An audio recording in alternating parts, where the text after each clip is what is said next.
반갑습니다. 삼국유사와 21세기의 한국학.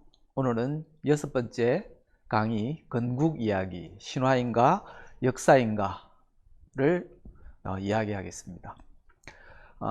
그래서 이 제목에 신화인가 역사인가에 크게 핵심이 되는 두 어휘가 등장했습니다. 삼국유사 안에는 우리 고대의 아주 중요한 자료라고 할 수 있는 신화들이 아주 다양하게 풍부하게 실려 있습니다. 그 덕택에 우리 신화들을 아주 오랫동안 면밀하게 살피고 연구하는 작업들도 진행되어 왔습니다. 그런데 이게 과연 신화로 치부하고 말 것인가, 아니면 또 역사와 관련해서 어떻게 이해하고 받아들일 것인가 하는 문제들이 역시 주요한 논란거리가 되기도 했습니다. 대체로 통념에 따르면 신화는 신화고 역사는 역사다, 이렇게 이야기를 합니다. 엄밀하게 학계에서도 신화는 주로 문학 연구자들이 많이 다룹니다. 문학 가운데서 굽이 전성되는 이야기들을 크게 셋으로 나눕니다. 신화가 그 가운데 하나고요. 그 다음에 전설, 민담, 이렇게 크게 세 가지가 있습니다. 벌써 민담 이렇게 하면 뭐 해와 달이 된 오누이 같은 이야기도 그렇고요. 아주 이 사실과는 다른 허구적인 이야기, 재미를 위해서 또는 흥미거리로 지어낸 이야기, 이렇게 이해됩니다. 그러면 신화나 전설도 그런 이야기냐? 사실은 전설의 경우에는 사실을 기반으로 해서 지어낸 이야기, 이렇게 정의가 됩니다. 그러니까 재미로 이야기되고 있지만 그 속에는 역사적으로 사실이라고 할 수 있는 것들이 포함되어 있다, 이렇게 봅니다. 전설 이전에 나온 최초의 이야기 가운데 하나가 신화입니다. 그러면 이 신화는 과연 사실을 기반으로 한 것이냐, 아니면 아주 허구냐 하는 것이 논란이 될 수도 있고 관심거리가 되기도 합니다. 대개 우리가 이 이야기로는 이 신화나 전설, 민담은 문학의 연구 대상이고, 문학은 역사와는 다른 분야이기 때문에 당연히 다르다고 생각하고 쉽게 구분되는 것처럼 여깁니다. 그런데 과연 신화는 역사가 아니고 역사는 신화가 아니다 라고 단정할 수 있을지 의문입니다. 설령 신화가 꾸며낸 이야기라고 할지라도 말이죠. 그리고 반면에 역사는 사실을 기록한 것이다, 그렇게 대개 이해를 합니다. 역사는 사실을 기록한 것이니까 역사로 남아있는 것들, 기록되어 있는 것들은 우리가 그대로 믿어도 되느냐 하는 것도 한번 생각해 볼 필요가 있습니다.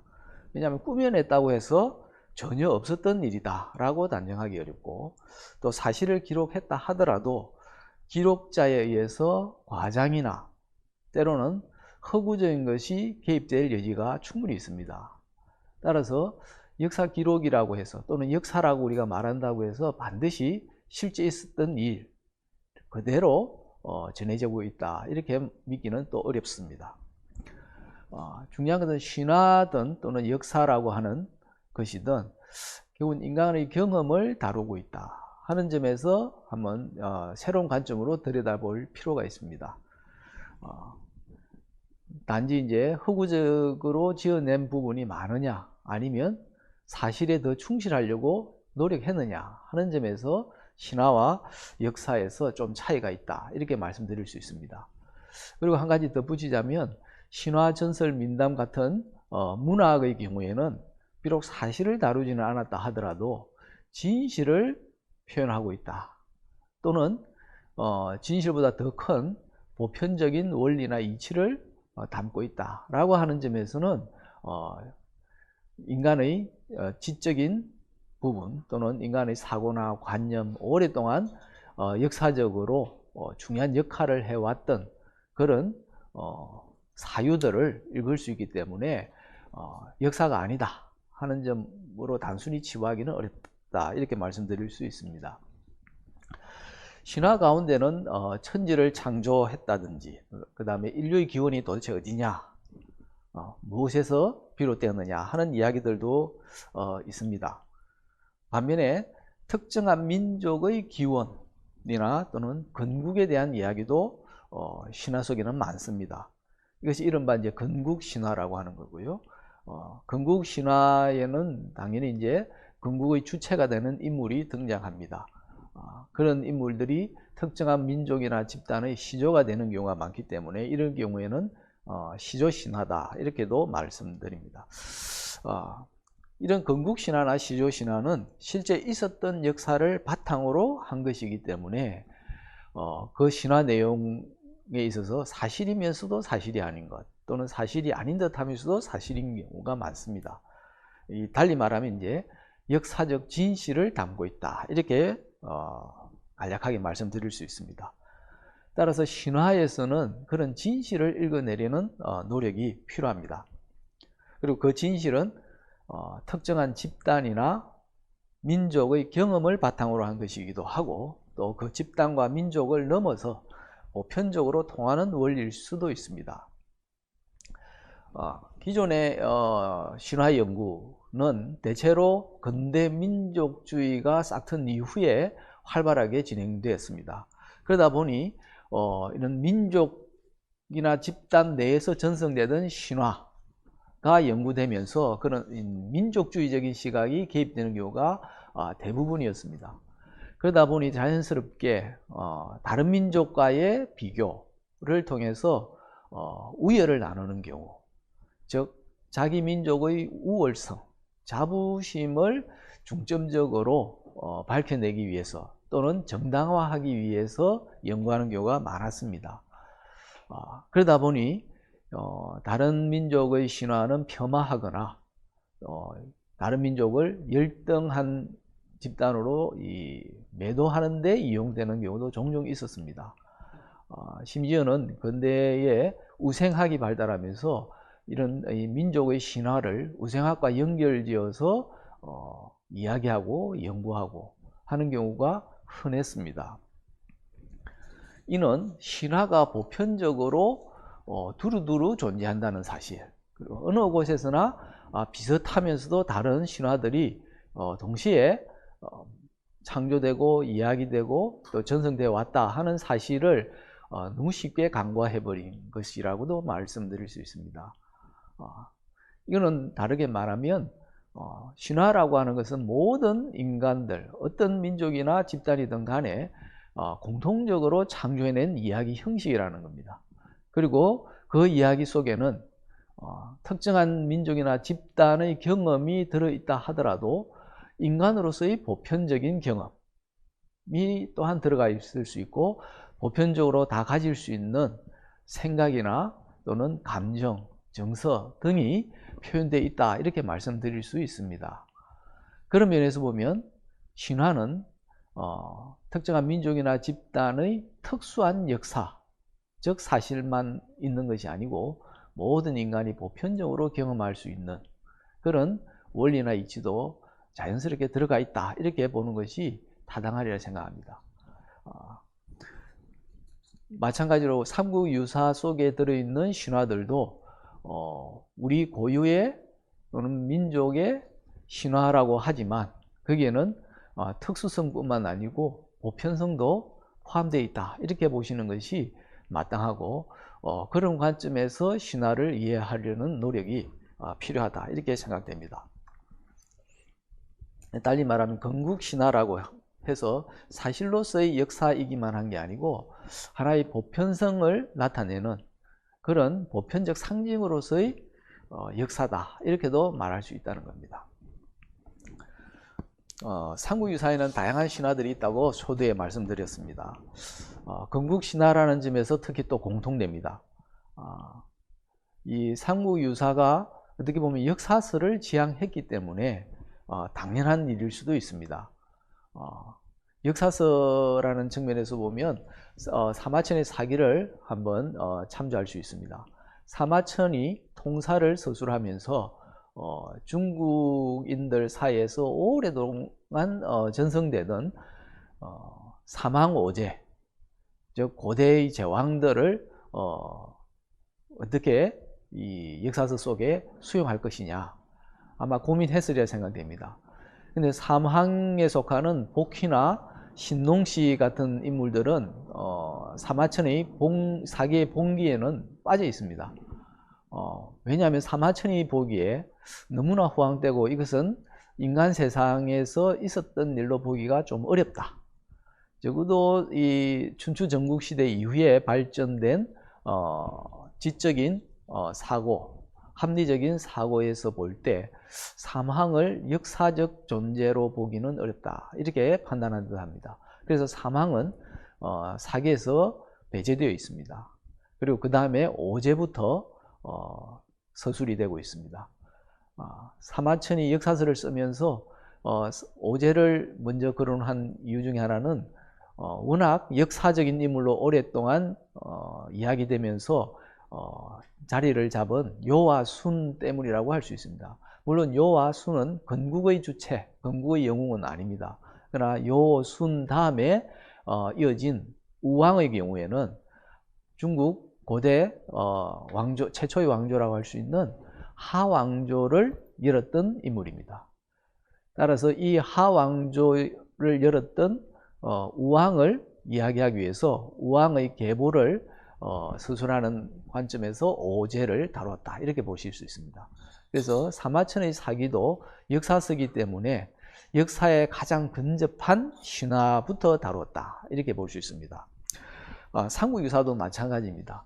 첫 번째 강의에서 삼국유사는 단순히 자료집이 아니고 역사서다 라고 말씀을 드렸는데요. 신화가 담겨 있다는 점, 그 신화 가운데서도 건국의 신화가 담겨 있다는 점에서 보면 역시 삼국유사가 역사서라는 측면이 강하다 하는 점을 간접적으로 읽을 수 있습니다. 만약에 단순히 자료집이었다면 이런 건국신화 외에도 수많은 신화들이 실려 있었을 수도 있습니다. 왜냐하면 지금도 우리나라 곳곳에서 특히 무당들이 전승하는 서사무가라고 하는 갈래를 보면 천지가 창조된 이야기들을 비롯해서 다양한 비역사적인 이야기들이 실제로 전승되고 있습니다. 13세기에 인현스님이 삼국유사를 저술할 때에도 당연히 무당들이 그런 무가들을 전승하고 있었기 때문에 그 점을 인현스님이 몰랐을 리는 없습니다. 그러나 역사서를 편찬한 입장에서는 그런 역사적 사실로 보기 매우 어려운 그런 신화들은 배제될 수밖에 없었다, 이렇게 말씀드릴 수 있습니다. 건국신화는 말 그대로 그 명칭에 나와 있듯이 건국이라고 하는 위대한 업적을 이룩한 인물이 중심이 됩니다.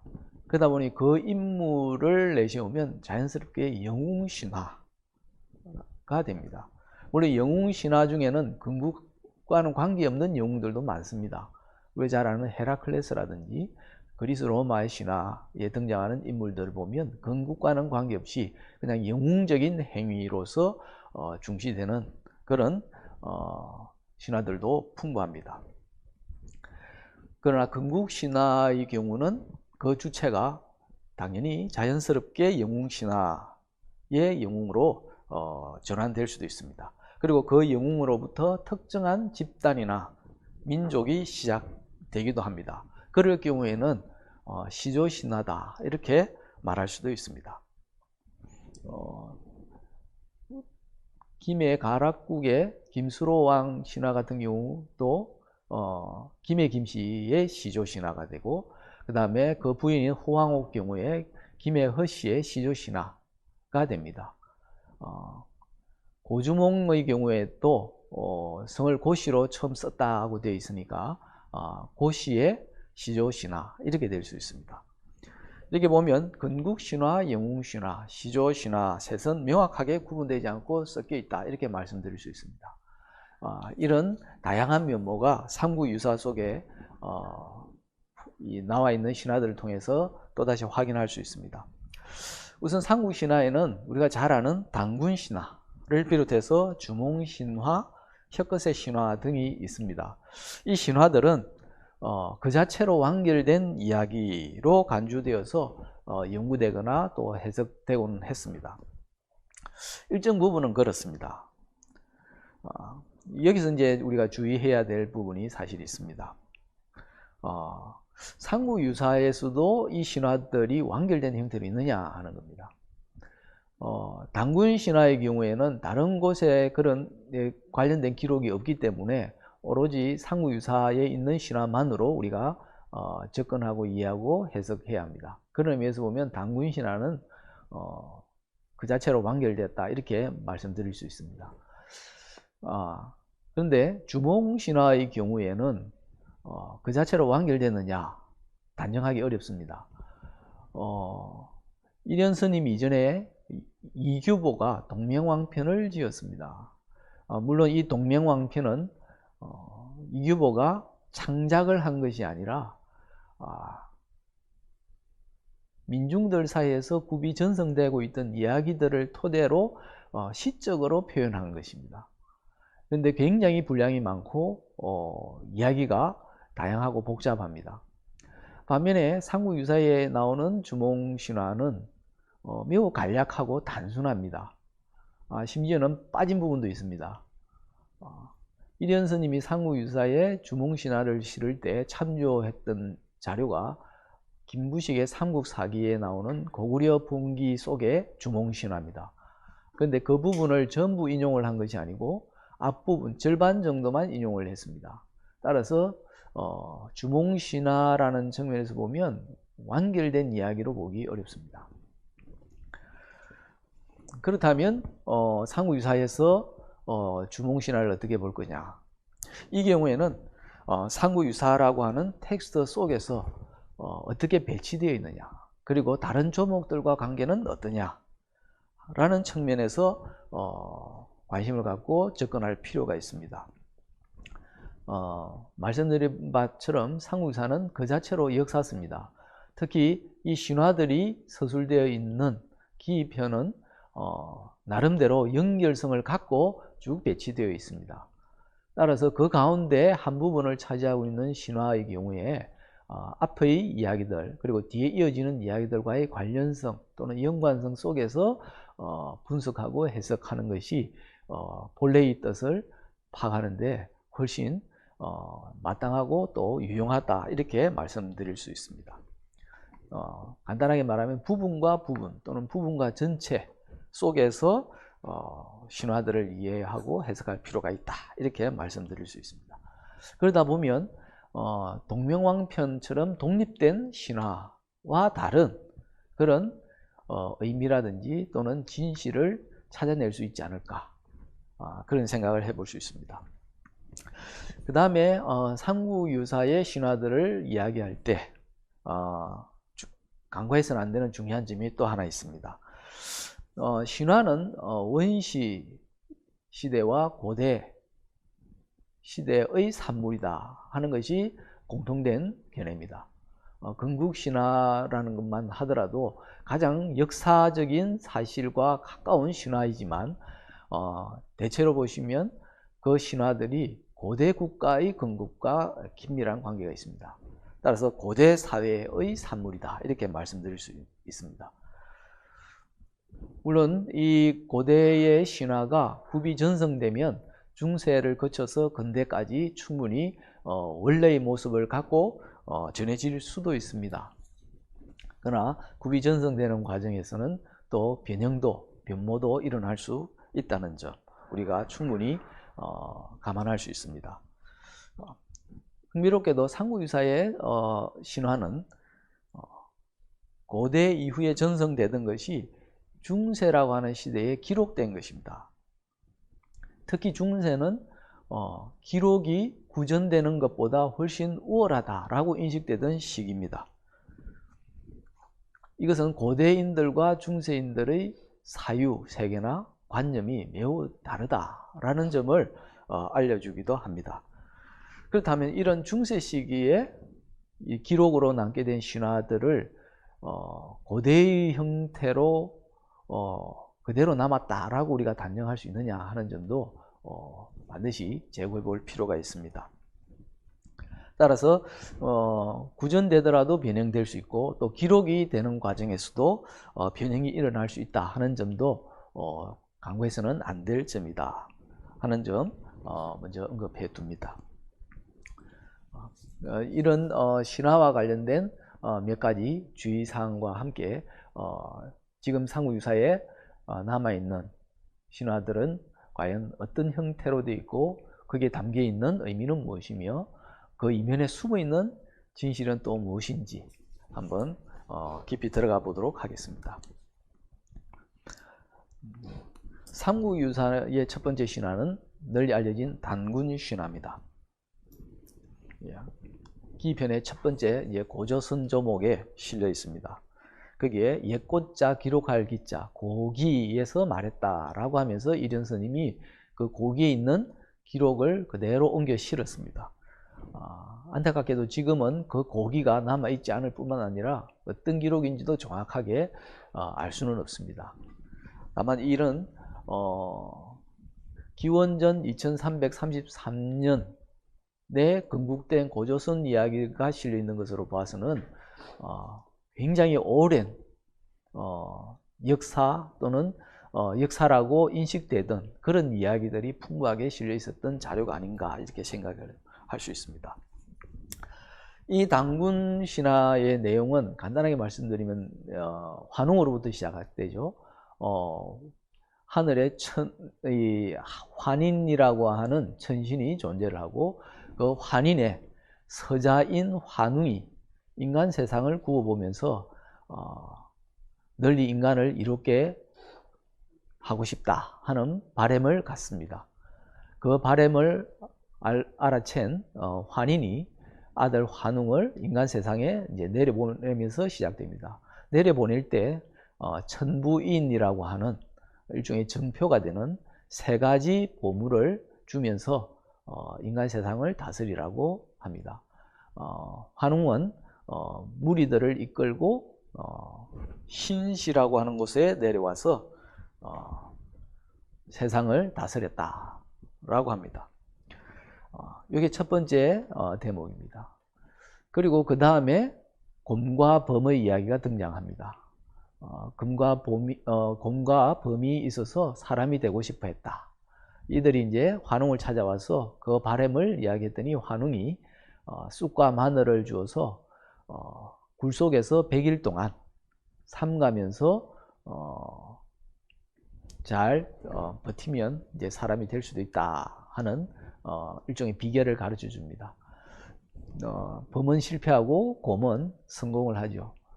우리가 얼핏 생각하면 곰하고 범을 넣으면 굴 속에서 누가 이길 수 있느냐? 아주 간단한 답이 나옵니다.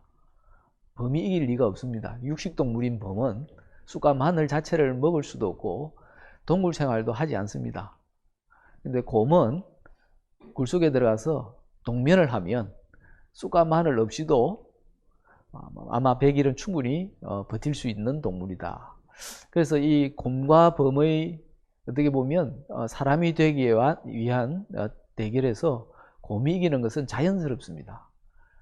이것은 고대 사람들이 자연 속에서 경험한 특히 짐승들을 끊임없이 살피면서 함께 살면서 배우고 터득한 지혜가 담겨 있었다 이렇게 볼 수 있습니다. 대체로 허구적인 신화라고 하는 것들 속에는 고대인들이 나름대로 경험을 통해서 추출해낸 그런 합리적인 것들이 꽤 많이 들어 있습니다. 이 곰과 범의 이야기에서도 그런 점을 우리가 확인할 수는 있습니다. 곰이 사람이 되었고 여성이 됐습니다. 그래서 웅녀라고 하죠. 순우리말로 하면 곰내 이렇게 표현할 수도 있습니다. 이 곰내는 이제 아기를 낳고 싶다고 소원을 빌었고 그 소원을 안 환웅이 그 짝이 되어서 두 사람은 혼인을 합니다. 거기에서 나온 인물이 이제 단군이다 이렇게 되어 있습니다. 그리고 단군이 기원전 2333년에 조선을 건국했다. 이것이 이제 고조선의 핵심되는 내용입니다. 근데 여기에는 흥미롭게도 두 개의 신화가 사실은 있습니다. 제일 먼저 지상에 내려온 환웅의 경우에 그 자체로도 독립된 신화다 이렇게 말씀드릴 수 있습니다. 즉 천신이 지상에 내려와서 신실을 열어서 인간 세상을 다스렸다. 이 자체로도 완전한 하나의 신화다 이렇게 말씀드릴 수 있습니다. 그리고 그 다음에 그 천신과 그 다음에 고미된 여인 사이에서 난 당군이 조선이라고 하는 나라를 열었다. 이렇게 보면 두 가지의 신화가 결합됐다 이렇게 말씀드릴 수 있습니다. 근데 왜 당군 신화라고 이때까지 이야기되어 왔을까? 물론 이 삼국지사에서도 고조선이라고 하는 제목을 내걸었기 때문에 조선 건국을 중시해서 당군 신화다 이렇게 명명했다고 할 수 있습니다. 이 경우에 천신이 지상에 내려오는 이야기는 고대인들의 경험에서 보더라도 꽤 낯설고 기이한 일입니다. 왜냐하면 고대인들 또는 더 거슬러 올라가서 원시인들의 경우에도 가장 쉽게 접할 수 있는 것은 자연과의 관계, 또 동물과의 관계입니다. 그래서 곰이나 범과 같은 이런 동물이 등장한다고 볼 수 있습니다.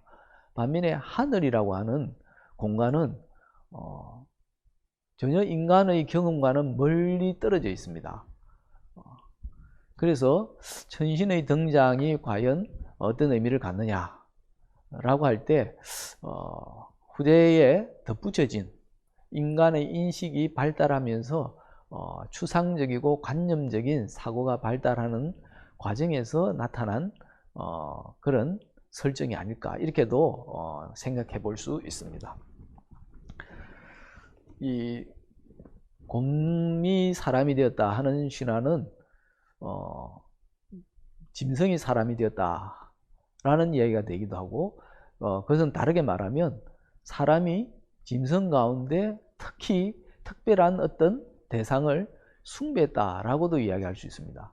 이게 일종의 이제 토템 신앙이라고 널리 말하는 것이고요. 전 세계 많은 곳에서 발견되는 신화들에 이런 토템 신앙들이 있습니다.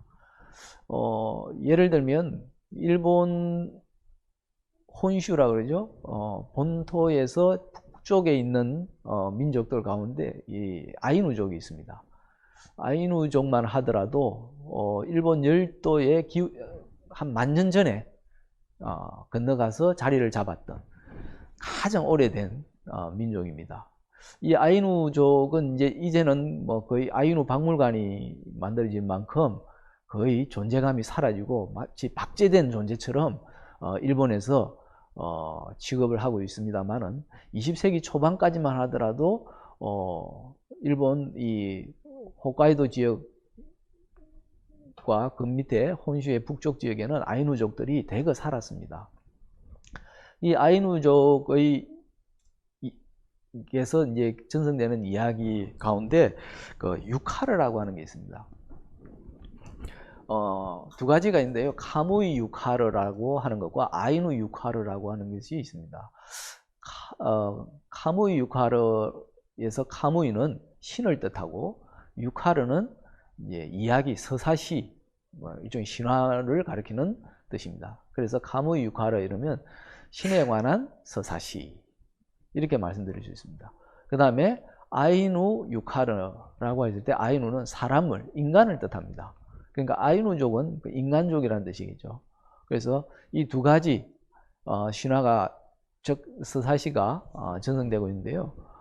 이 카무이 유카르의 이 서사시를 낭송하는 주체는 곰입니다.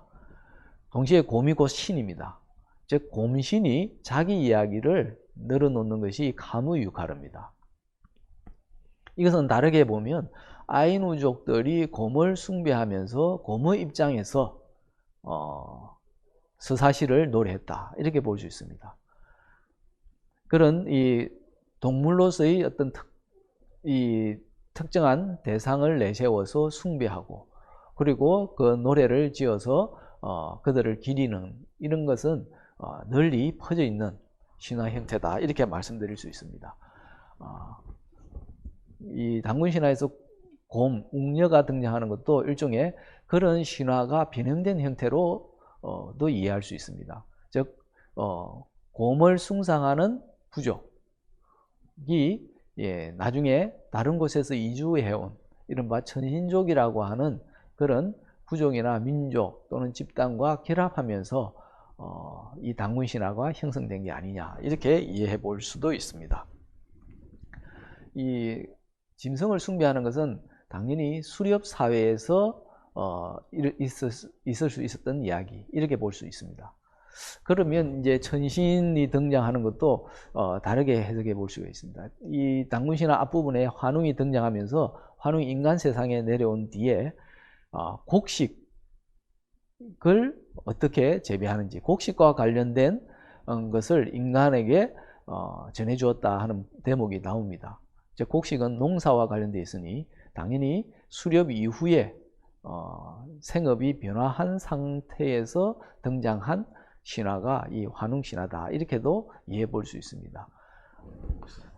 그래서 이런 원초적인 자연과의 관계 속에서 나왔던 신화, 당군신화에 나중에 농업사회가 진행되면서 등장했던 그런 천신신화가 결합된 것이 지금 고조선 신화에 엿보인다 이렇게도 볼 수 있습니다. 이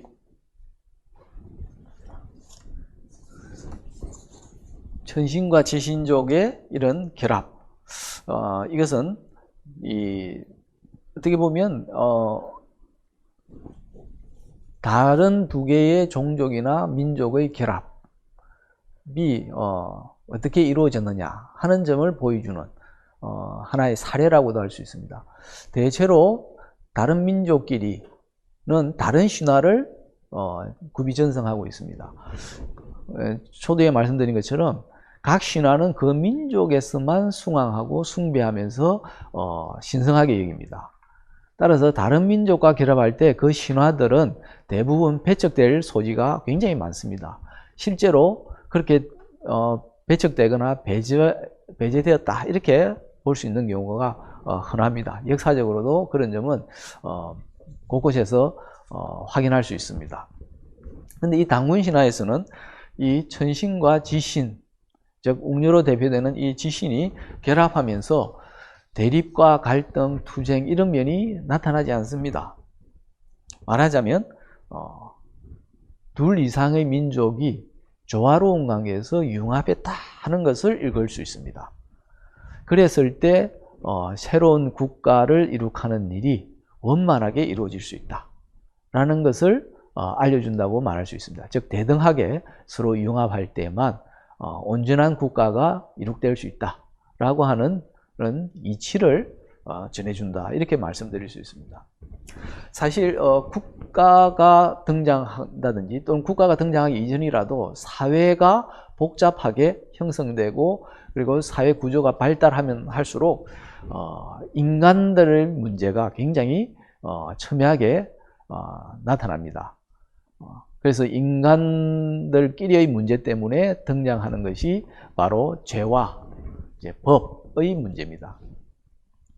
이것이 역사적인 사실이다 이렇게 보실 수 있습니다. 이 당군 신화를 전승하던 민족들도 바로 그 점을 잘 알고 있었으리라 생각됩니다. 그럼에도 온전한 사회, 온전한 국가가 되기 위해서는 서로 대등해야 되고 대등함으로써 충분히 융합이라고 하는 것이 이루어질 수 있다 하는 것을 이제 말하고자 했다 이렇게 볼 수 있습니다. 이 당군 신화를 이제 요약해서 정리하자면 이런 겁니다. 천신의 하강을 보여주는 이제 환웅 신화, 그리고 천신과 지신 또는 천신과 짐승의 결합을 보여주는 당군 신화는 건국 신화의 원형에 가깝습니다. 그러나 그 안에 담긴 인식과 이치는 단순히 고대의 것이 아니라 중세에 보편적으로 나타난 철학이 녹아든 것으로 이해할 수 있습니다. 왜 이렇게 이해할 수 있느냐? 만약에 전신족의 신화라고 할 수 있는 환웅 신화가 없이 곰을 숭배하는 신화만 존재했다 그러면 앞서 말씀드린 아이누족의 카무이 유카르처럼 인간과 곰은 하나이면서 둘이면서 하나의 다르지만 같은 그런 존재로서 서로 포용하고 서로 잡아먹기도 하지만 때로는 공존해야 된다 하는 것은 굉장히 자연적인 자연스러운 철학입니다. 이는 고대인들의 경험에서 나온 것입니다. 그런데 국가가 건국되고 난 뒤에는 이러한 자연 속에서 경험했던 것들이 퇴색되고 퇴화됩니다. 인간 사회 내에서의 대립과 투쟁이나 갈등이 부각되면서 그런 자연과의 관계는 잊혀지게 됩니다. 그게 고대 사회의 실상이다 이렇게 말씀드릴 수 있습니다. 그런데 고대라고 하는 사회가 그런 인간끼리의 갈등, 대립으로서 일어나는 분란, 분쟁이 끊임없이 인간의 문제를 재생산하고 또 확대하면서 어떻게 보면 이 인간의 삶을 더 고통 속으로 몰아넣었다 하는 것을 경험한 뒤에 그런 문제를 해결을 어떻게 할 것이냐 하는 그런 고민을 할 수밖에 없었습니다. 그때 등장한 것이 중세의 보편적인 철학 또는 종교다 이렇게 말씀드릴 수 있습니다. 이현 스님이 바로 주목한 것은 이 부분이라고 말씀드릴 수 있습니다. 이현 스님이 활동하던 시기 얘는 몽골의 침입을 비롯해서 내부적으로는 민중항쟁이 거세게 일어났습니다. 지배청 안에서도 갈등과 분란이 컸고 지배청과 피지배청 사이에서는 굉장히 서로 배타적이고 배척적인 그런 분위기가 강하게 형성되었던 시기입니다. 이러한 상황에서 이련 스님이 신화를 통해서 무엇을 전해줄 수 있었던가 라고 우리가 생각해 보면 바로 그런 갈등과 분란을 해소할 수 있는 대안으로서 이런 대등한 융합 이런 것이 아니었을까 이렇게 이해할 수 있습니다. 그 다음에 이제 단군 신화와 함께 많이 이제 이야기되고 있는 것이 주몽 신화입니다. 앞서도 말씀드린 바 있듯이 이규보가 동명왕편을 지으면서 이 민중 사이에 전해지는 이야기를 함부로 소홀히 할 수 없다. 그것은 매우 중요하다. 그러면서 그 역사적 가치와 의의를 더 높였기 때문에 이 이규보뿐만 아니고 근대의 민족을 중시하는 많은 역사학자들 또는 문학 연구자들이 주목하고 연구를 많이 해왔습니다. 이 주몽 신화에는 특이한 게 난생이라고 하는 요소가 들어가 있습니다. 즉 아래서 깨어났다 하는 부분입니다. 이 난생의 독특한 요소는 이 주몽 신화뿐만 아니라 혁거세 신화에도 나오고요, 탈의 신화, 수로왕 신화 등에도 공통적으로 나옵니다. 그래서 난생 신화 또는 난생 설화라고 하는 갈래까지 등장해서 한국 신화의 독특한 면으로 부각되기도 했습니다. 물론 이제 최근에 이 난생 신화나 설화가 한국에만 있는 것이 아니고 다른 나라에도 있다고 하는 점에 이제 착안해서 비교 연구하는 경우도 많습니다. 예를 들면 베트남의 경우에도 이런 난생 신화가 전성되어 왔습니다. 특히 이 탈해의 경우에도 한반도에 있었던 인물이 아니고 바다 건너에서 이 배를 타고 온 인물인데 그곳에서 알로 태어났다 이렇기 때문에 한반도의 난생 신화와는 좀 거리가 있으면서 포함되는 경우다 이렇게 말씀드릴 수 있습니다.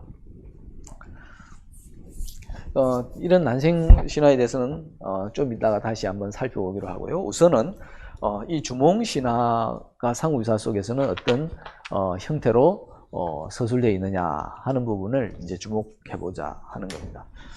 앞서도 말씀드린 것처럼 이 삼국유사에 있는 신화들은 그 자체로 완결된 경우도 있지만 앞뒤 조목들과 연관 속에서 이해해야 될 그런 신화들도 있습니다.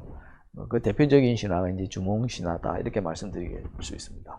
주몽신화를 담고 있는 조목은 고구려 이렇게 되어 있습니다. 고구려 건국과 관련된 신화이기 때문에 조목의 명칭이 고구려입니다.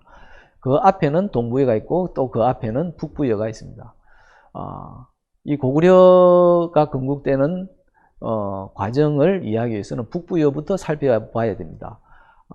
이 점은 지난 시간에 역사적 흐름에 있어서 지리적 이동과 긴밀한 관계가 있음을 보여주는 지도로서도 어느 정도 확인이 된 적이 바가 있습니다.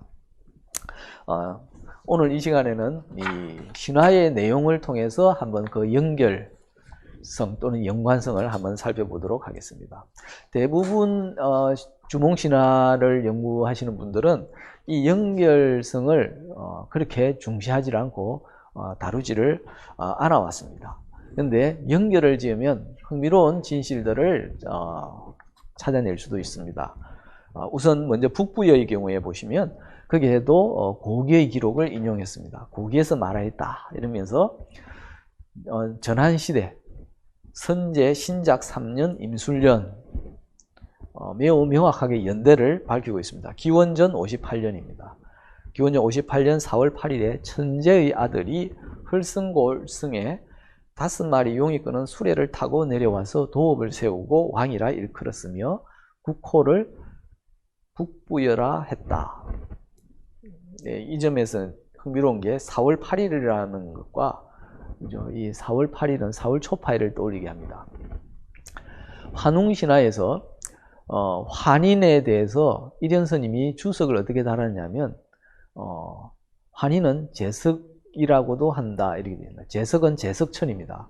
아마 절간에 이렇게 가시면 태화에서도 불교의 수호신으로 제석천이 종종 그려집니다. 원래 이 제석천은 힌두교 신화 속의 인물입니다. 힌두교에서 인드라라고 불리는 전쟁의 신이 있는데 그 신이 불교에 들어와서 제석천으로 불렸습니다. 네, 천신인 셈입니다. 그러니까 이 신화에서 이 환인이라는 인물이 나중에 불교와 어느 정도 인연을 맺으면서 제석 또는 제석천이다 이렇게 여겨졌던 거라고 말씀드릴 수 있습니다. 그것처럼 이 4월 8일도 부처님이 태어나신 4월 초파일을 염두에 두고 아마 후대 사람들이 이렇게 날짜를 집어넣지 않았을까 이렇게 생각해 볼 수 있습니다. 그리고 북부여라고 했지만 사실은 고조선이 원래 조선이었던 것처럼 아마 이 북부여도 본래는 그냥 부여였을 겁니다. 나중에 이 동부여와 구분하기 위해서 북부여 이렇게 국호를 새롭게 붙였다 이렇게 볼 수도 있습니다. 그리고 여기에 와서 왕으로 있었던 사람은 스스로 해모수라는 이름으로 일컬었고 아들을 낳자 부루라고 하고 해를 성시로 삼았다 이렇게 됩니다. 부여를 근거했다는 점에서는 건국신화고 해라고 하는 성시의 시조라는 점에서는 시조신화기도 합니다. 이게 해모수가 내려와서 아들을 낳았다 이렇게 되어 있습니다. 뭐 아들을 낳는 과정은 여기 생략되어 있지만 그 부분을 빼면 환웅신화와 흡사합니다. 환웅이 역시 환인, 천재의 아들로 지상에 내려와서 신시를 열고 세상을 다스렸다 하는 것과 흡사합니다. 그 다음에 이어지는 내용은 이 왕이 나중에 상제의 명령으로 동부여로 도읍을 옮겼고 동명제가 북부여를 이어서 일어나 졸본주에 도읍을 세우고 졸본무여를 시작했다. 그것이 고구려의 시작이다. 이렇게 되어 있습니다. 북부여는 매우 간략하죠. 그 다음에 이어지는 게 이제 동부여입니다. 동부여의 경우에는 북부여의 왕인 해부루, 앞서 해모수의 아들이라는 해부루가 통치하고 있을 때입니다.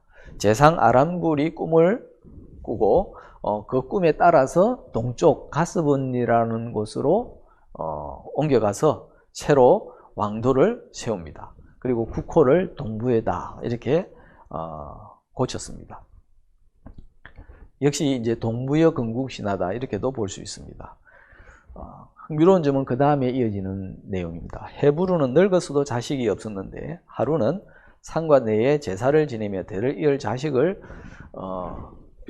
빌고 다니던 과정에서 이제 타고 다니던 말이 고년에 이르렀을 때 커다란 돌을 보고 눈물을 흘렸다, 이런 내용이 나옵니다. 이 왕이 괴이하게 여기서 그 돌을 옮기라고 했더니 금빛이 나는 개구리 모습의 어린 아이가 있었다. 그리고 그 아이는 하늘이 내게 주신 아들이다 라고 선언하고 이름을 금화, 금빛 모양의 개구리, 이런 뜻입니다. 그리고 이 금화가 자라자 태자로 삼았다. 그리고 이 부르가 세상을 떠난 뒤에 금화가 그 자리를 이어서 왕이 되었다. 이 북부여와 동부여를 같이 묶으면 이 3대의 신화입니다. 해모수, 헤브루, 그 다음에 금화왕. 해모수는 천신으로서 내려와서 왕이 된 인물입니다.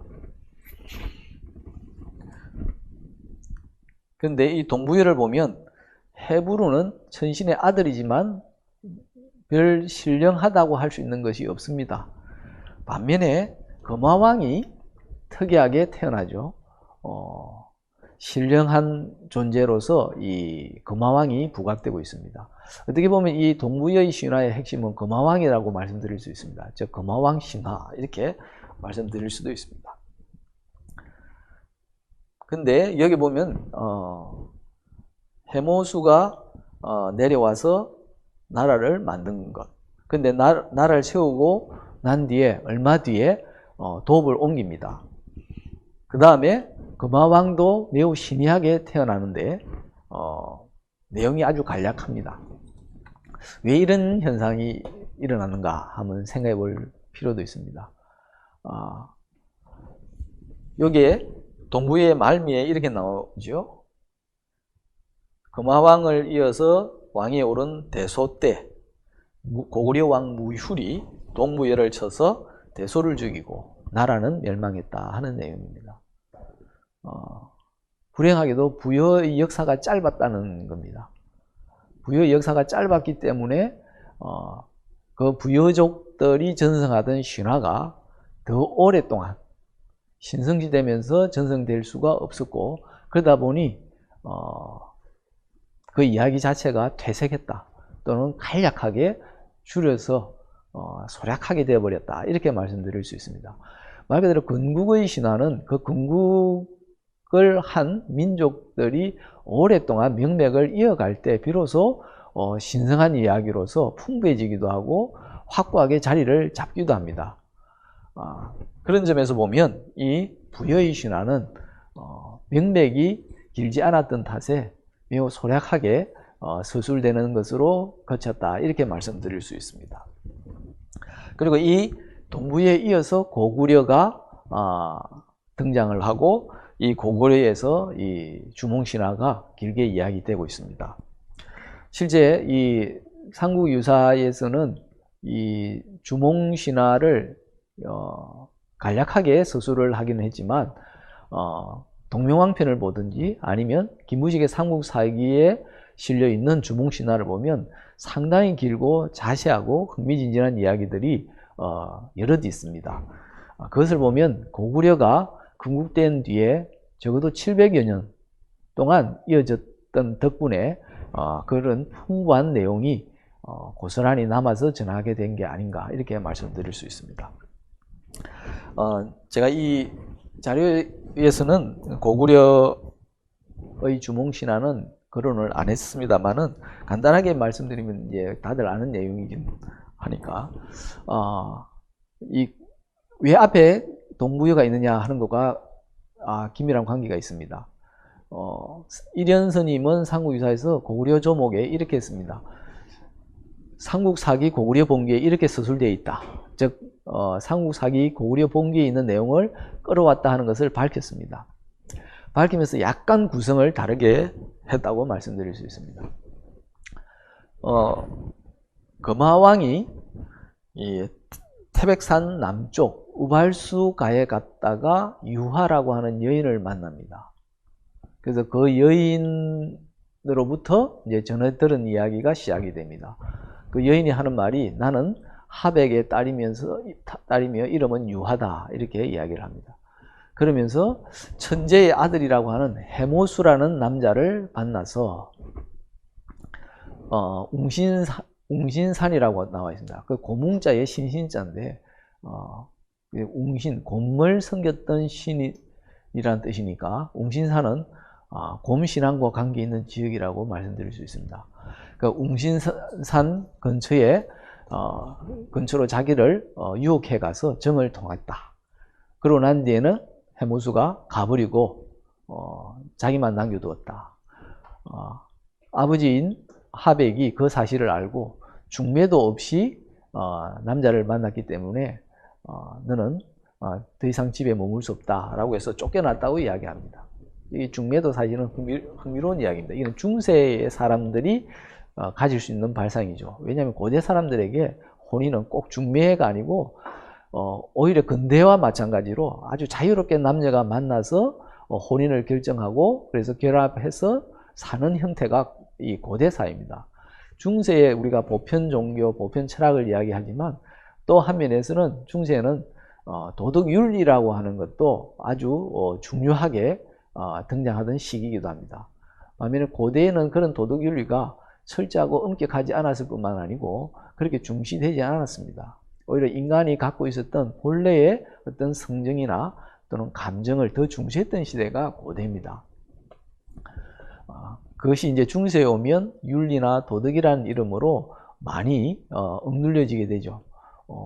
그래서 남녀 혼인에 있어서도 원래 갖고 있던 감정으로 남자와 여자가 서로 만나는 것보다 집안과 집안에서 내세운 중매를 통해서 혼인을 해야 된다 하는 그런 어떻게 보면 이 인간의 본성이라든지 감정과는 꽤 괴리가 되는 그런 제도들이 나타나게 됩니다.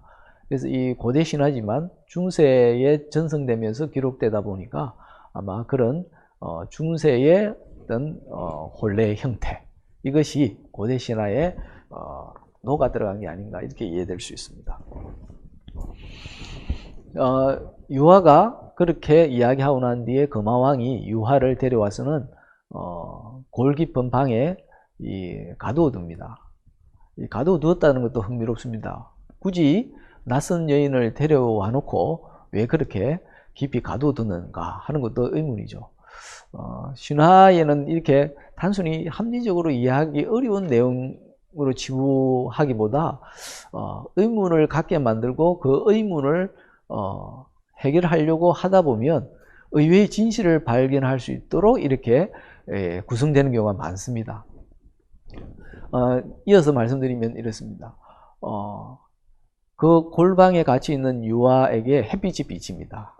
유화가 햇빛을 피해 앉으면 햇빛이 쫓아다니면서 계속 비춥니다. 그러다가 이었고 커다란 알을 낳습니다. 크기가 닷대만하다 했으니까 상당히 큰 그죠? 닷대 정도면 아마 지금 사람들도 수긍할 만한 크기입니다. 아기가 들어가기에 딱 적절한 크기입니다. 근데 금화왕은 이것은 상스럽지 못하다 이렇게 해서 처음에는 개나 돼지에게 던집니다. 근데 개나 돼지가 먹지를 않습니다. 그 다음에 길거리에 버렸더니 소나 말이 피해서 다닙니다. 그 다음에 덜에 버렸더니 날짐승이나 길짐승들이 오히려 포근하게 감싸 안으면서 보호해 줍니다. 그래서 금화왕이 이거는 상스럽지 못하긴 하지만 버릴 수 없다고 생각을 해서인지 다시 유화에게 돌려줍니다. 유화 부인이 잘 감싸서 따뜻하게 한 뒤에 거기에서 알을 깨고 나온 아기가 등장합니다. 아기는 태어나면서부터 용모나 자태가 남달랐다 이렇게 되어 있습니다. 그리고 7살 때 활과 화살을 스스로 만들어서 쏠 줄 알았고 100번 쏘면 100번 다 맞추었기 때문에 명궁이라는 인식이 생기면서 당시 고고 사람들은 활을 잘 쏘는 사람을 주몽이라 했다라고 해서 주몽이라는 이름을 붙여줬다 이렇게 되어 있습니다. 이 이야기의 이어서 나오는 게 변한백제입니다. 변한백제는 내용 가운데 이런 부분이 있습니다. 최치원은 변하는 백제다라고 했고, 그 다음에 본기를 살펴보면 이 본기는 삼국사기 백제본기를 가리킵니다. 온조가 일어난 때는 홍가 4년 갑진년, 즉 기원전 17년이니 이는 곧 혁거세와 동명의 시대보다 40여 년 뒤다. 그런데 당서에서 변하는 후손들이 낙랑 땅에 있었다고 한 것은 온조의 계통이 동명에게서 나왔기 때문에 그렇게 말했을 뿐이다. 여기서 이제 온조가 백제를 세운 건국의 영웅인데 이 온조의 계보가 동명에게서 나왔다 하는 부분이 이제 변한백제에서 이어지고 있습니다. 이렇게 보면 이 온조는 동명에게서 나왔고 동명은 부여 땅에 건국을 했던 인물입니다. 그러면 북부여에서 동부여, 고구려 이렇게 그 다음에 백제까지 모두 부여 계통의 인물들이 건국을 해왔다 하는 하나의 흐름을 읽을 수 있습니다. 그 속에서 사실은 이 주몽신화를 이해해야 된다 하는 것이 중요한 점입니다. 만약 그게 아니었다면 굳이 이렇게 구성할 필요가 없습니다. 예를 들면 삼국유사에서는 동부여가 먼저 서술되고 그 다음에 이 고구려의 주몽신화가 서술되고 있습니다. 그런데 이 동부여에 있는 이 이야기의 경우 여기에서는 삼국사기를 인용했다고 밝히지는 않았습니다. 제 생각에는 삼국사기의 기록이 아니고 다른 기록을 아마 참조하거나 전승되는 이야기를 참조했을 것 같은데요. 삼국사기 고구려 본기의 주몽신화에도 이 내용이 나오지만 순서가 좀 다릅니다. 여기는 먼저 해부루가 자식이 없어서 제사를 지내러 다니다가 말이 고년에 이르렀을 때 눈물을 흘렸다 라고 하면서 이렇게 이것이 먼저 서술되고요. 그 다음에 재상 아람불이 꿈을 꾸고 이 나라를 옮겨간 것은 그 다음에 서술됩니다. 이거는 이 고구려 본기에서는 이게 아무런 문제가 안 됩니다. 근데 고구려 본기에 있는 이 순서대로 이 북부여와 고구려 사이에 두면 내용의 파탄이 사실 일어납니다. 그래서 일현선님의 경우에는 이 동부여에서 고구려 본기와는 내용의 순서를 좀 바꿔서 서술을 할 수밖에 없었다. 이렇게 볼 수 있습니다. 이렇게 순서가 달라져 있다는 것은 그 흐름에 있어서 다른 의도를 갖고 있었다. 이렇게 볼 수 있습니다. 그래서 이것은 주몽신화를 이해할 때 앞뒤의 연관성 속에서 해석할 필요가 있음을 간접적으로 암시한 부분이다. 이렇게 말씀드릴 수 있습니다. 이 북부여의 경우에는 이 해모수 신화다 이렇게 말씀드릴 수 있습니다. 그리고 동부여는 금화왕 신화 이렇게 또 말씀드릴 수 있습니다. 이 두 신화는 서로 환웅 및 당군 신화와 같은 면에서 다른 점들이 있습니다. 해모수는 천재의 아들로서 세상의 하강의 나라를 세웠다 하는 점에서 또 아들이 도읍을 옮기면서 일대에서 끝났다는 점에서 환웅과 흡사합니다. 해모수와 비슷한 역할을 한 이는 해부루입니다. 동부여를 세운 주역이었지만 신화적 인물은 신이하게 태어난 금화왕이기 때문입니다. 보시면 이 환웅 신화에서 환웅은 그냥 하늘에서 내려왔습니다. 해모수의 경우에도 하늘에서 그냥 내려왔죠. 그런데 환웅과는 다르게 그 아들인 당군은 특이한 방식으로 태어납니다. 이 경우처럼 북부여와 동부여 인물들 가운데서 특이한 것은 금화왕의 이제 해당됩니다. 그래서 신화적 인물로 볼 수 있는 것은 이 금화왕이다 이렇게 볼 수 있습니다. 재미있는 건 이 금화왕 신화에 이어서 이제 고주몽의 탄생 신화가 이어지는데요. 여기서 이제 연결과 관련지어서 우리가 볼 수 있는 부분이 유아 부인의 존재입니다. 사실은 이 유아 부인을 금화왕이 데리고 간 뒤에 혼인을 했다 하는 내용은 나오지는 않습니다. 대신 깊숙한 곳에 숨겨두었다 이렇게 나와 있는 것은 무엇을 암시하느냐 할 때 우리가 이 정실 부인이 있을 때와 첩을 드릴 때를 한번 상상을 해 보실 필요가 있습니다. 유화 부인 밑에서 유화 부인 사이에서 난 아들은 주몽입니다. 그런데 주몽과는 다른 인물들이 있죠. 바로 금화왕의 적자라고 할 수 있는 대소와 그 나머지 형제들, 즉 모두 7형제가 있습니다. 실제로 이 주몽 신화에는 이 대소 형제들과 어릴 때부터 주몽이 잘 놀았다고 되어 있습니다. 같이 놀면 놀수록 항상 주몽이 남다른 면을 보여줬기 때문에 나중에 자란 대소가 염려를 하면서 후환이 될까 걱정합니다. 그래서 어느 날은 부친인 금화왕에게 가서 주몽은 사람에게서 난 자식으로 볼 수 없다. 아래서 태어났기 때문에 그렇죠. 그래서 나중에 후환이 될까 두려우니까 제거해야 되겠습니다 라고 했는데 금화왕이 말을 듣지 않습니다. 좀 흥미로운 대목이죠. 그래서 금화왕은 말을 듣지 않고 오히려 주몽을 말을 기르는 일을 시킵니다. 그러면서 이제 대소 형제들과 거리를 두게 만들었다고 할 수 있는데요. 왜 대소라고 하는 태자가 그렇게 이 직언을 하는데도 안 들었을까 생각하면 주몽이 금화왕의 아들이기 때문이라고 볼 수 있습니다. 즉 정실 부인의 소생은 아니지만 주몽도 금화왕의 아들, 따라서 대소 형제들과 주몽은 배다른 형제다 이렇게 볼 수 있습니다. 사실은 이 이야기는 암시되어 있는 바이기도 합니다. 이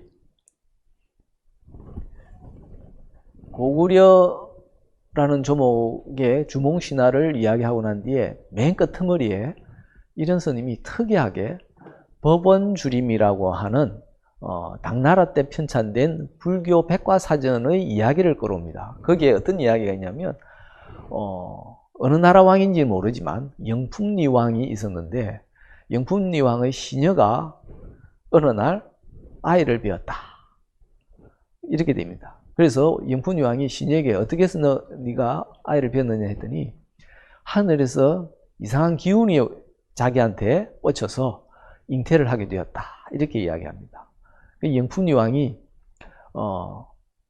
상스럽지 못하게 느껴져서 신하에게 물었더니 신하가 그런 이야기를 합니다. 이 아이는 크면 반드시 반역을 일으킬 그런 아이입니다. 그래서 제가 하시는 것이 옳습니다. 이렇게 이야기를 한 대목이 나옵니다. 그런데 다행히 아이는 자라서 나라를 세우는 영웅이 되었다 하는 이야기입니다. 이런 스님이 흥미롭게도 주몽신화 뒤에 이 이야기를 붙인 이유가 뭘까 생각해보면 쉽게 납득이 가실 겁니다. 즉 유화 부인은 영풍리 왕의 시녀가 아이를 낳은 것처럼 주몽을 낳았지만 이 아래서 낳았다는 것 외에는 금화왕의 후궁이나 시녀라는 점을 암시하기 위한 장치다 이렇게 말씀드릴 수 있습니다.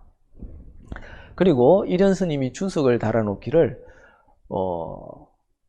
주몽과 관련해서 주몽이나 헤브루와 관련해서 이런 이야기를 합니다. 당군이 하백의 딸과 혼인을 해서 애를 낳았는데 그 아이 이름이 부르다 하는 주석을 답니다. 이거는 삼국유사 안에 있는데 제가 이 자료에는 인용을 하지 않았습니다. 흥미롭죠. 근데 주몽은 해모수가 하백의 딸과 정을 통한 뒤에 낳은 아이입니다. 이련 스님은 이렇게 말합니다. 당군이 하백의 딸과 낳은 게 부르고 그 다음에 해모수가 유화와 사이에 낳은 게 주몽이라면 헤브루와 주몽은 배다른 형제다. 매우 흥미로운 주석을 이렇게 달아놓습니다. 그 흥미로운 것을 다 이것저것 빼고 간단하게 이야기하면 유화 부인은 금화왕의 정실 부인이 아닌 첩실 부인에 해당되고 주몽은 그 서자에 해당된다. 이렇게 말씀드릴 수 있습니다. 이는 삼국유사라고 하는 텍스트를 각 조목들 사이에서 연관을 지어 이해할 때 잘 파악할 수 있는 부분입니다. 다른 쪽의 기록들을 가지고는 이 숨겨진 진실을 읽어내기가 사실 어렵습니다. 그리고 유화 부인이 이렇게 전혀 금화왕과 관계없는 부인이 아니었다는 것은 흥미롭게도 삼국사기 고구려 본기에 나와 있는 기록으로 확인됩니다. 가령 이 고주몽이 고구려를 세운 뒤에 왕위에 올랐죠. 그리고 통치하고 있던 중에 부여에 있던 유화 부인이 세상을 떠납니다. 그러자 금화왕이 유화 부인을 왕비의 예로서 장사를 지내고 신묘를 만들었다라고 하는 기록이 있습니다. 즉 왕비의 예로서 제사를 지냈다는 것은 왕비와 버금가는 존재였다 하는 얘기가 되죠. 그래서 이 삼국유사의 이 주몽신화를 가지고 이야기를 하면 유화 부인이 자연스럽게 금화왕의 부인으로 이야기가 됩니다. 그러나 삼국사의 사기를 보면 그 부분이 불명확하게 나옵니다. 이 점이 삼국유사의 신화가 갖고 있는 또 다른 의의다 이렇게 말씀드릴 수 있습니다.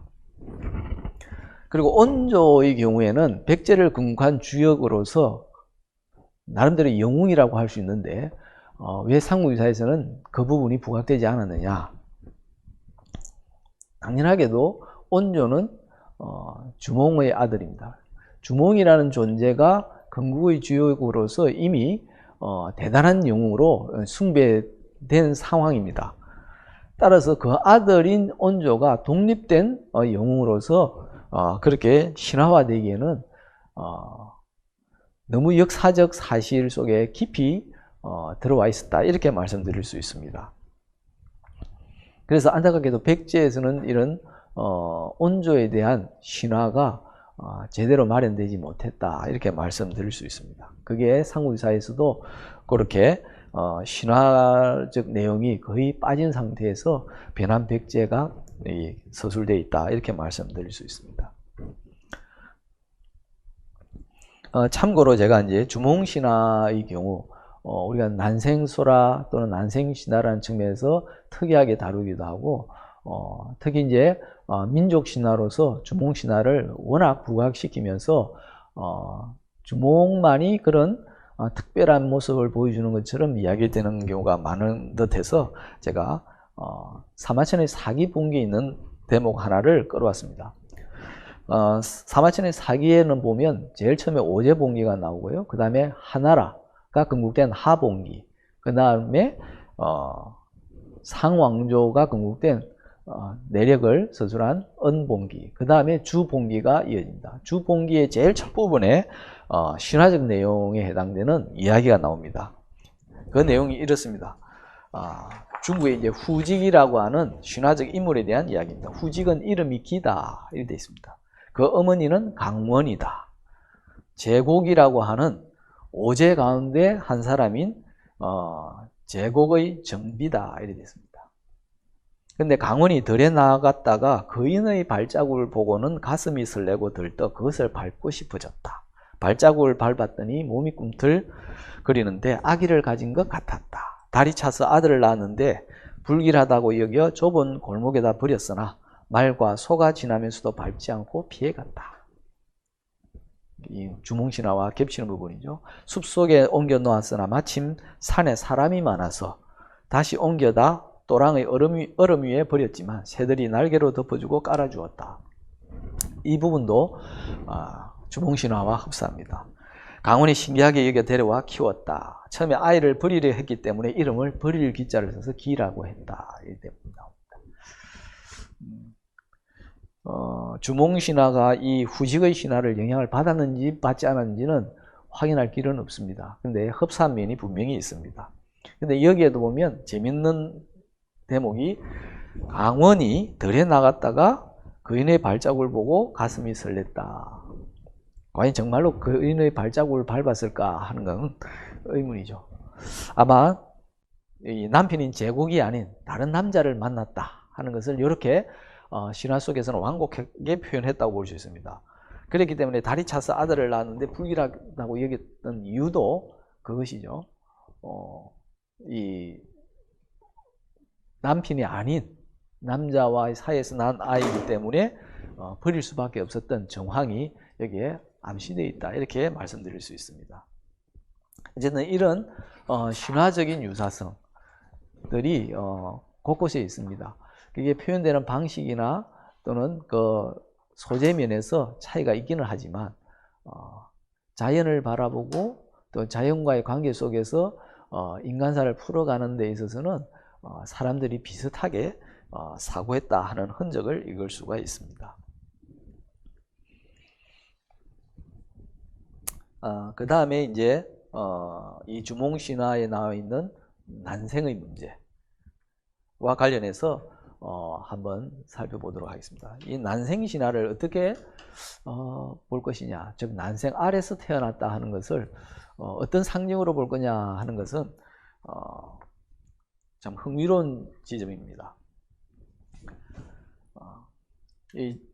저는 이 난생의 경우 이것은 천신이 하강한 것을 변화시킨 형태다, 이렇게 봅니다.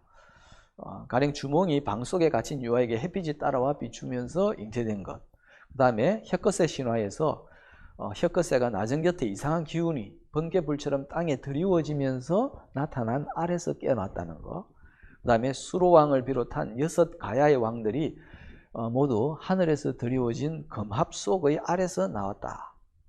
보면 전부 다 하늘과 연관이 있습니다. 그래서 천신은 아니지만 하늘에서 내려왔다 하는 점에서는 공통적으로 하강신화다, 이렇게 볼 수 있습니다.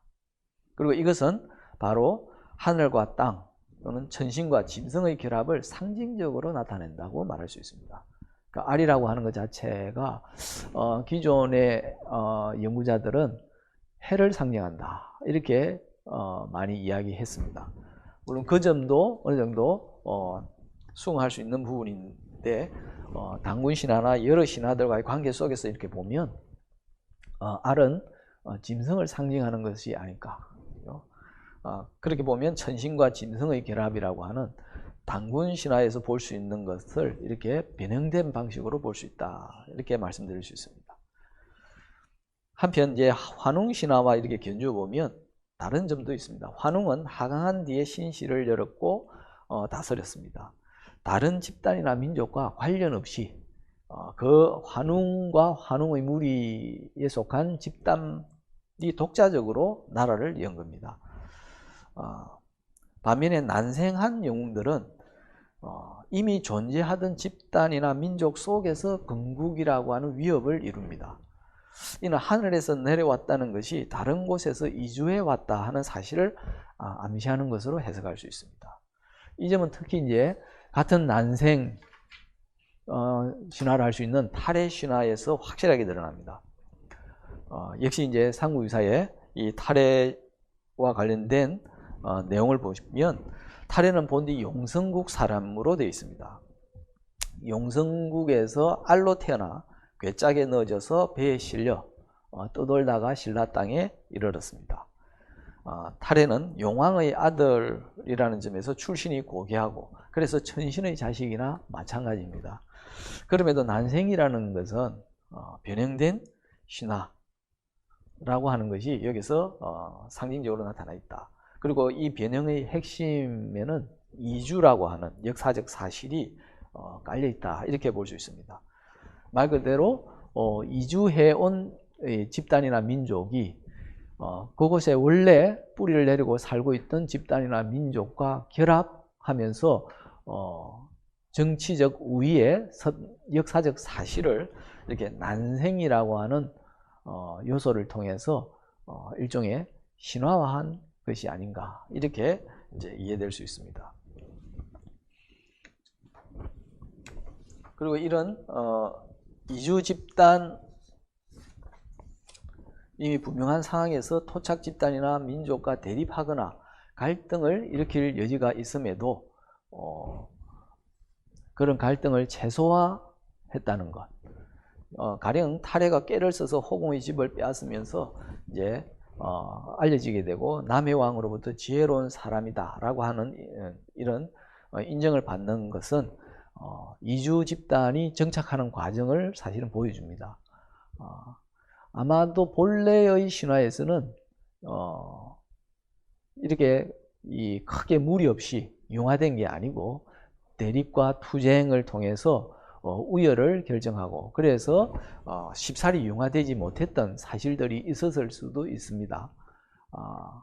예를 들면 이제 가락국 신화가 담겨 있는 가락국기에 보면 이 신라 땅에 이르기 전에 탈해가 먼저 이 가락국에 도착을 합니다. 그래서 가락국의 왕인 수로왕과 힘겨루기를 하는 대목이 가락국기에는 나옵니다.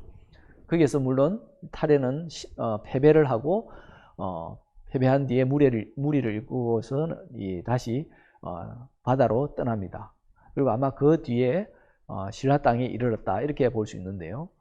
가락국기에서는 보면 확실히 대결을 통한 우열을 결정을 하고 그래서 우열에 따라서 성자와 패자가 나뉘어집니다. 이렇게 성자와 패자가 나뉘면 한 민족이나 집단으로 융화되기가 사실은 어렵습니다. 가락국기에서는 그 점을 보여주고 있고요.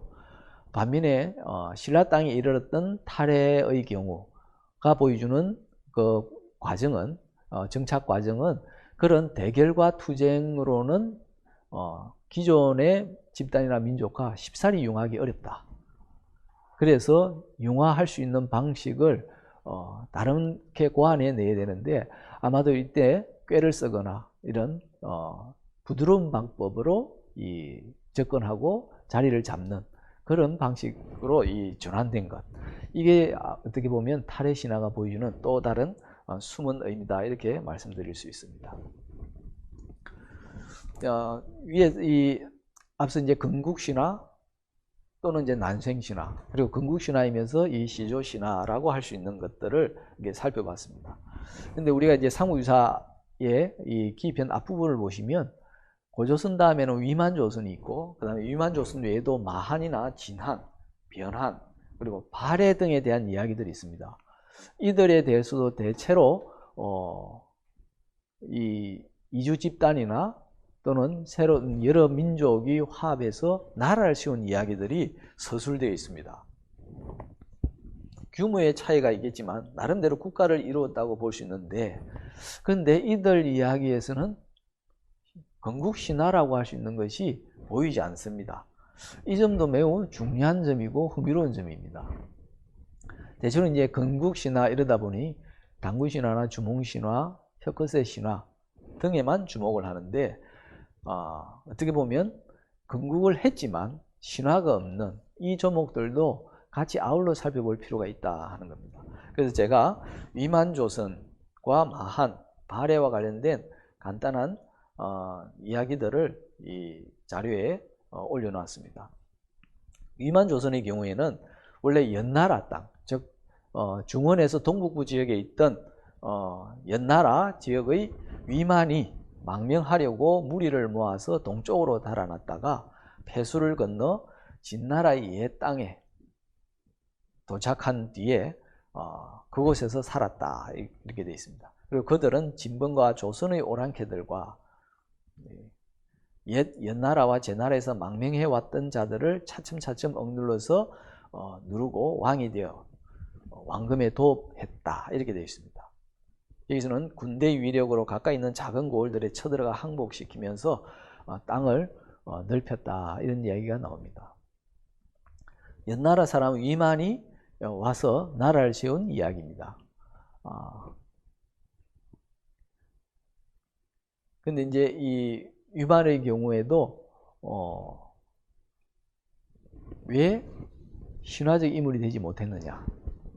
첫 번째는 이 내용에 나와 있다시피 힘으로서 다른 집단이나 민족을 억누르면서 제압을 하고 나라를 세웠기 때문에 원만하게 신화화될 수 있는 그런 영웅적 모습을 보이지 못했다는 것이 첫 번째 이유가 될 수 있을 겁니다. 그 다음에 두 번째 이유는 위만 조선 자체가 오랫동안 지속된 나라가 아니었다 하는 사실입니다. 즉 국가로서의 명맥이 길지 못했다 하는 걸 들 수 있습니다. 그 점과 관련해서는 마한을 통해서도 확인할 수 있습니다. 위만이 조선을 치자 조선의 왕인 주는 가까이 있는 궁중 사람들과 신하들을 이끌고 바다를 건너 남쪽으로 한 땅에 이르러 나라를 열고 마한이라 했다 이렇게 되어 있습니다. 마한의 경우는 나중에 고구려에 의해서 복속됩니다. 따라서 마한도 명맥이 길지 못하고 영웅이 등장해서 건국한 고구려에 복속되면서 건국이라고 하는 그런 역사적 의의도 거의 잃어버렸다 이렇게 말씀드릴 수 있습니다. 그래서 이제 신화를 만들고 전승할 수 있는 그런 동력을 상실했다 이렇게 볼 수 있고요. 그 다음에 말갈 발해의 경우는 조금 다른 이유를 들 수 있습니다. 이 발해는 이 고구려와 백제가 멸망한 뒤, 즉 신라가 삼국을 통일하고 난 뒤에 본디 고구려 땅에 새로 등장한 나라가 발해입니다. 발해의 건국은 8세기 초입니다. 8세기 초는 고대가 아니고 이미 중세가 상당히 진행된 뒤입니다. 그러니까 중세가 되었기 때문에 중세라고 하는 시대에 걸맞은 합리적 사고가 모든 사람들에게 지배적이었습니다. 그러니까 원시 고대인들과는 다른 사유를 하면서 훨씬 더 현실적이고 역사적이며 합리적인 사고를 했던 사람들입니다.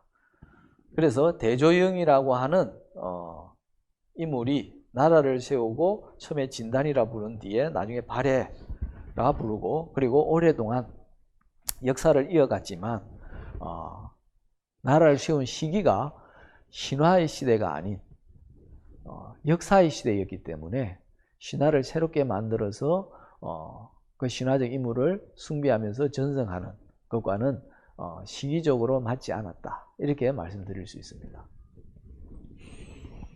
즉 이 신화라고 하는 것은 기본적으로 이 발해의 경우를 보더라도 고대의 사물이다 하는 것을 다시 한번 확인할 수 있습니다.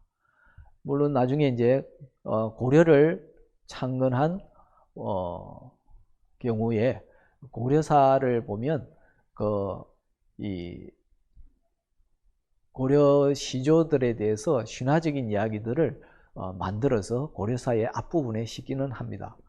그런데 그에 대해서는 아마 여러분들도 잘 모르실 겁니다. 왜 그 이야기가 널리 알려지지 않았을까? 고려 왕실에서는 자기 조상들을 높이기 위해서 신화라고 해서 만들었지만 신화 시대가 아니었기 때문에 고려 사람들 사이에 널리 퍼지면서 숭배되지를 못했다는 겁니다. 즉 신화 시대가 지난 뒤에 만들어지는 신화들은 고대 사회에서 만들었던 신화들과는 다른 의미를 가질 수밖에 없었다. 즉 역사가 이미 상당히 진전된 뒤에 그 역사를 더 중시하고 역사 기록을 통해서 사실을 존중하는 시대에는 신화라고 하는 것이 새롭게 만들어지기도 쉽지 않지만 만들어지더라도 쉽사리 수용되지 못했다 하는 것을 읽을 수 있습니다. 삼국유사에서는 말갈 발해 조목에서 그 점을 확인할 수 있습니다. 예. 마무리를 짓자면 이렇게 말씀드릴 수 있습니다. 단군 신화에 포함되어 있는 환웅 신화는 가장 오래된 영웅 신화로서 천신 자신이 지상의 통치자가 된 것이고 단군 신화를 비롯해서 난생 신화의 영웅들은 모두 반신 반인 또는 반인 반수로서 건국의 주역이 되었다. 그렇죠? 물론 이제 이 환웅 신화처럼 천신이 바로 통치를 한 것이 역사적으로 앞서느냐? 사실 이거는 비역사적인 이야기이기 때문에 역사적으로 앞섰다고 할 수는 없습니다. 그러나 적어도 신화에 있어서는 앞선 것으로 볼 수 있고 그 다음에 등장하는 것이 단군 신화 같은 이렇게 반쯤 신이고 반쯤 인간인 경우입니다. 이런 경우는 인간과 자연의 관계 속에서 나온 것이라 할 수 있는데 이런 경우는 굉장히 흔합니다. 도교에서는 높이 숭상하는 옥황상제도 반신반인이다 이렇게 볼 수 있습니다. 그 다음에 우리가 불교에서 지옥과 버금가는 것으로 거론한 게 아수라인데요. 아수라도 원래 인도에서 반신반인입니다. 그것이 불교에 들어온 경우인데요. 이게 반신반인의 성격을 가진 것이 고대 건국 영웅들이 갖고 있는 특징 중에 하나다 이렇게 볼 수 있습니다. 이건 다르게 말하면 오롯이 신이 아니고 신으로서의 특성을 절반쯤 탈락시킨 그런 존재다 이렇게 보시면 되겠습니다. 그런 뒤에 이제 위만, 온조 같은 전혀 신적인 특성이 없는 사람들이 건국의 영웅으로 들어섰습니다. 사실은 이 부분이 특히 중요한 암시고 상징이 아닐까 이렇게 생각이 됩니다. 말하자면 천신이 나라를 건국하는 것은 의외로 쉽습니다.